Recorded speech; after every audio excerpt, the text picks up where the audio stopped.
Top quality और consistent performance के लिए सिर्फ सिल्वर पंप नाम याद रखना। ಲೇಟೆಸ್ಟ್ ಅಪ್ಡೇಟ್ ಈಗ ಲಭ್ಯವಾಗ್ತಿದೆ, ಅದನ್ನ ನೀಡ್ತಾ ಹೋಗೋಣ. ಸೊ ಅಮೆರಿಕ ದಾಳಿಗೆ ಇರಾನ್ ನಾಯಕ ಖಮನೈ ಎಚ್ಚರಿಕೆಯನ್ನು ಕೊಟ್ಟಿರೋದು. ಖಮನೈ ಟೆಲಿಗ್ರಾಮ್ ಖಾತೆಯಲ್ಲಿ ಹಿಂದಿನ ಹೇಳಿಕೆ ಶೇರ್, ಈ ಹಿಂದೆ ನೀಡಿದಂತ ಹೇಳಿಕೆಯನ್ನು ಹಂಚಿಕೊಂಡು ವಾರ್ನಿಂಗ್. ತನ್ನದೇ ಹಾನಿಗೆ ಅಮೆರಿಕ ಆಹ್ವಾನ ಮಾಡಿಕೊಳ್ತಾ ಇದೆ.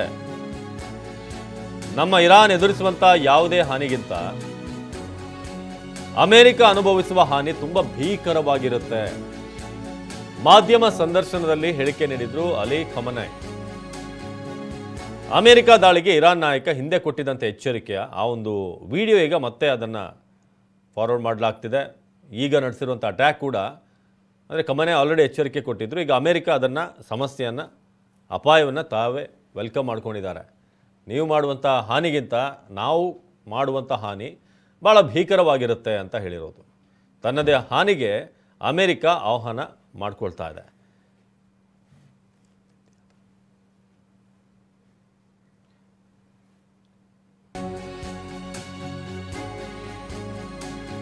ನೀವು ಪ್ರಾರಂಭಿಸಿದ್ದೀರಿ, ನಾವು ಅದನ್ನು ಮುಗಿಸ್ತೀವಿ. ಅಮೆರಿಕಕ್ಕೆ ಎಚ್ಚರಿಕೆ ಸಂದೇಶ ರವಾನೆ ಮಾಡಿದಂಥ ಇರಾನ್, ನೀವು ಪ್ರಾರಂಭ ಮಾಡಿದ್ದೀರಿ, ನಾವು ಅದನ್ನು ಕೊನೆಗೊಳಿಸ್ತೀವಿ.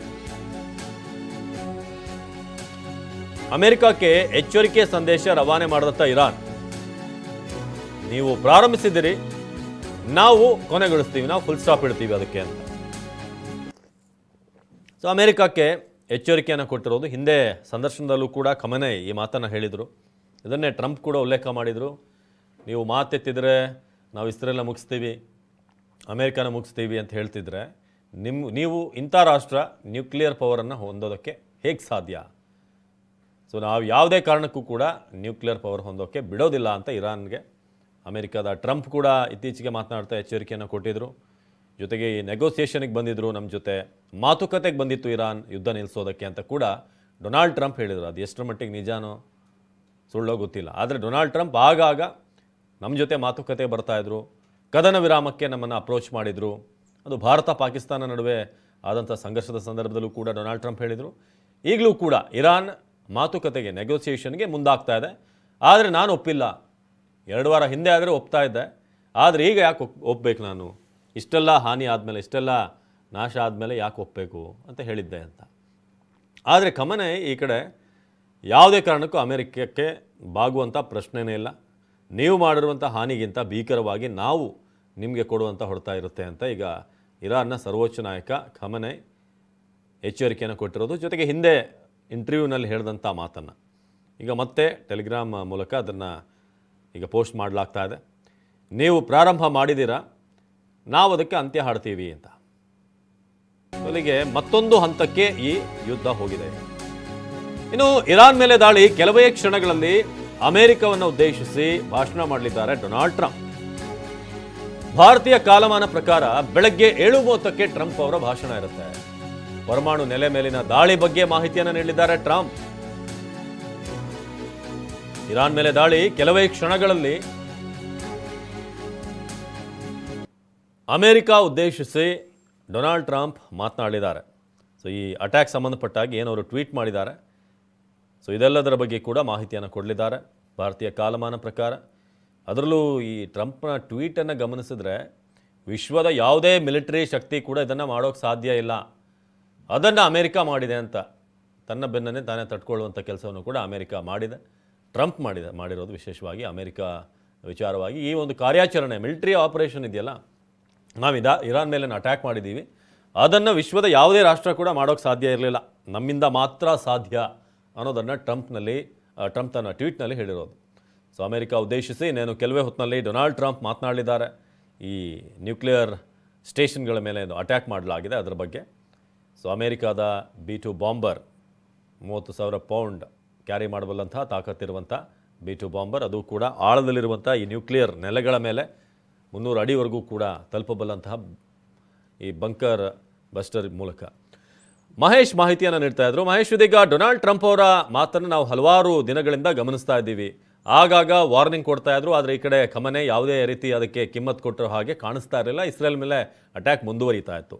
ಈಗಲೂ ಕೂಡ ಇರಾನ್ ಹಾಗೆ ಹೌತಿ ಬಂಡುಕೋರು ಅವರು ಕೂಡ ಈಗ ವಾರ್ನಿಂಗನ್ನು ಕೊಡ್ತಾ ಇದ್ದಾರೆ, ನೀವು ಸ್ಟಾರ್ಟ್ ಮಾಡಿದ್ದೀರಾ, ನಾವು ಮುಗಿಸ್ತೀವಿ ಅಂತ. ಮಹೇಶ್, ನನ್ನ ಧ್ವನಿ ಕೇಳಿಸ್ತಿದ್ಯಾ?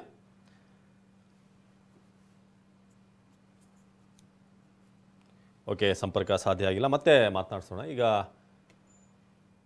ಯುದ್ಧ ಭೂಮಿಗೆ ಅಮೆರಿಕ ಅಫಿಷಿಯಲ್ ಎಂಟ್ರಿ ಕೊಟ್ಟಿದೆ. ಇರಾನ್ ಖಡಕ್ ವಾರ್ನಿಂಗ್ ಕೂಡ ಒಂದು ಕಡೆ ಕೊಡ್ತಾ ಇದೆ. 3 ಅಣು ಸ್ಥಾವರಗಳ ಮೇಲೆ ಫೋರ್ಡೋ ಪರಮಾಣು ಸ್ಥಾವರಕ್ಕೆ ಹಾನಿ ಎಂದು ಪೋಸ್ಟ್ ಅನ್ನು ಹಂಚಿಕೊಂಡಂತ ಅಮೆರಿಕ ಅಧ್ಯಕ್ಷ ಟ್ರಂಪ್, ಹೆಚ್ಚು ಭದ್ರತೆ ಹೊಂದಿದ್ದ ಫೋರ್ಡೋ ಸ್ಥಾವರಕ್ಕೆ ನಾವು ಅಟ್ಯಾಕ್ ಮಾಡಿದ್ದೀವಿ.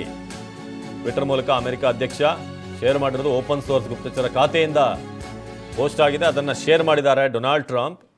ಸೊ ಫೋರ್ಡೋ ನಿಮಗೊಂದು ಮ್ಯಾಪನ್ನು ತೋರಿಸ್ತಾ ಇದ್ದೀವಿ. ಈಗ ಇರಾನ್ನ ಫೋರ್ಡೋ ಪರಮಾಣು ಕೇಂದ್ರ, ಹಾಗೆ ಇಸ್ಫಹಾನ್ ಪರಮಾಣು ಕೇಂದ್ರ, ನಟಾನ್ಸ್ ಪರಮಾಣು ಕೇಂದ್ರ. ಸೊ 3 ನ್ಯೂಕ್ಲಿಯರ್ ಸ್ಟೇಷನ್ಗಳ ಮೇಲೆ ಅಟ್ಯಾಕ್ ಮಾಡಿರೋದು. ಸೊ ಅಮೆರಿಕ ದಾಳಿ ನಡೆಸಿದಂಥ 3 ಕೇಂದ್ರಗಳಿವು. ಸೊ ನೀವೀಗ ಇರಾನ್ನ ಮ್ಯಾಪ್ನಲ್ಲಿ ಗಮನಿಸ್ಬೋದು, ಈ 3 ಕಡೆ ಕೂಡ ದಾಳಿಯನ್ನು ನಡೆಸಲಾಗಿದೆ. ಹೆಚ್ಚಿನ ಭದ್ರತೆ ಇದ್ದಂತಹ ಈ ನ್ಯೂಕ್ಲಿಯರ್ ಸ್ಟೇಷನ್ಗಳಿಗೆ, ನಾವು ಸ್ಥಾವರಗಳಿಗೆ ಅಟ್ಯಾಕ್ ಮಾಡಿದ್ದೀವಿ. ಹೆಚ್ಚು ಭದ್ರತೆ ಹೊಂದಿದ್ದಂಥ ಫೋರ್ಡೋ ಸ್ಥಾವರಕ್ಕೂ ಕೂಡ ಹಾನಿ ಮಾಡಿದ್ದೀವಿ. ಸೊ ಅಮೆರಿಕದ ಪಡೆಗಳು, a full payload of bombs was dropped on the primary site of Fordow. All planes are safely on their way home, ಅಂದರೆ ವಾಪಸ್ ಆಗಿದ್ದಾವೆ ಸೇಫ್ ಆಗಿ. Congratulations to our great American warriors ಅಂತ ಹೇಳಿದ್ದಾರೆ. ನಮ್ಮೆಲ್ಲ ಅಮೇರಿಕಾದ ಸೇನೆಯವರಿಗೆ ನಾನು ಅಭಿನಂದನೆ ತಿಳಿಸ್ತೀನಿ ಈ ಒಂದು ಅಟ್ಯಾಕನ್ನು ಮಾಡಿರೋದಕ್ಕೆ. ಜೊತೆಗೆ ಯಾವುದೇ ಸಮಸ್ಯೆ ಆಗಿಲ್ಲ, ನಮ್ಮೆಲ್ಲ ಪ್ಲೇನ್ಗಳು ಕೂಡ ಸೇಫ್ ಆಗಿ ವಾಪಸ್ ಬರ್ತಾ ಇವೆ ಅಂತ. ಜೊತೆಗೆ there is not another military in the world could have done this. ಅಂದರೆ ಯಾವುದೇ ಮಿಲಿಟ್ರಿ ಶಕ್ತಿ ದೇಶದಲ್ಲಿ, ಪ್ರಪಂಚದಲ್ಲಿ ಯಾವುದೇ ದೇಶ ಮಾಡೋಕ್ಕೆ ಸಾಧ್ಯ ಇಲ್ಲ ಅಂತ. ಇನ್ನು B-2 ಬಾಂಬರ್ ವಿಶೇಷತೆ ಏನು? ಏರ್ ಟು ಸರ್ಫೇಸ್ ಬಾಂಬ್ ದಾಳಿ ಮಾಡುವಂಥ ಶೈಲಿ ವಿಮಾನ.